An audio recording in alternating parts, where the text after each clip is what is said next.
Amid global sanctions imposed on Russia for its recent invasion of Ukraine, Georgia stands out an exception due to its reluctance to join the punitive measures.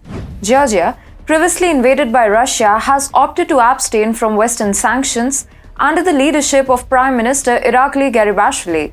This decision has raised concerns, with the Ukrainian President Volodymyr Zelensky deeming it immoral and igniting discussions of a potential coup in Georgia. Hi and welcome, I'm your host Vedika. Let's begin. Georgia's National Security Agency has alleged the discovery of a Ukrainian-backed plot aiming to overthrow its increasingly pro-Russia government. This revelation comes just ahead of a crucial verdict regarding Georgia's long-standing application to join the European Union. In a briefing, Bakum Ekladze, Deputy Director of Georgia's State Security Services Counter-Terrorism Unit, claimed that the conspirators were preparing to destabilize the government, anticipating a negative EU opinion on their membership bid in October. Despite lacking concrete evidence, Megladze implicated several senior opposition politicians associated with the jailed former President Mikhail Saakashvili, along with Kiev's deputy head of military intelligence. He suggested that volunteers from the Georgian Legion, currently engaged in fighting against Russia and Ukraine, would play a role in orchestrating a scenario similar to Ukraine's 2014 Euromaidan revolution, ultimately driving Georgia towards European integration. These allegations have exacerbated tensions between Georgia and Ukraine and fueled suspicions of Georgia's government drifting closer to the Kremlin's influence. The decision to name key officials in President Zelensky's military as coup leaders will undoubtedly deepen the rift which already exists between the two governments and confirm widely held suspicions that the current Georgian government is quickly backsliding into the grip of the Kremlin, said David Kezarashvili, an opposition politician who served as Saakashvili's defense minister during Russia's 2008 invasion of Georgia. Georgia's latest unfounded allegations are just one episode in an ongoing series of disputes with the EU. Recently, the Georgian government initiated impeachment proceedings against its president due to her diplomatic visits to European states, while Western diplomats criticized the lack of security at an LGBTQ+ event in Tbilisi during the summer. Georgia's constitution outlines ambitions to join both the EU and NATO. However, concerns have arisen regarding the populist Georgian Dream Party's regression on human rights and civil liberties.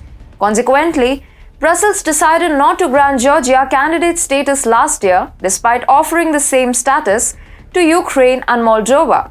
Instead, the EU provided a list of 12 essential reforms for Georgia to implement. During a recent visit to Tbilisi, the EU's top diplomat Josep Borrell acknowledged Georgia's efforts but emphasized the need for further actions. He stressed the importance of timely decisions for Georgia's future and encouraged the country's authorities to seize the opportunity presented.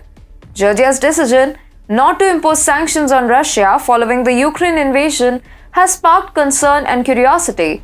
This choice appears rooted in a desire to avoid antagonizing Russia and seize potential trade opportunities, underscoring the nation's economic dependence on its neighbor.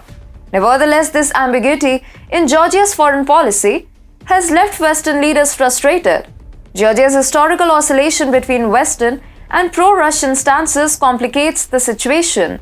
The current Prime Minister Irakli Garibashvili leans towards a pro-Russia stance, causing friction with the West, possibly motivating efforts to remove him from power.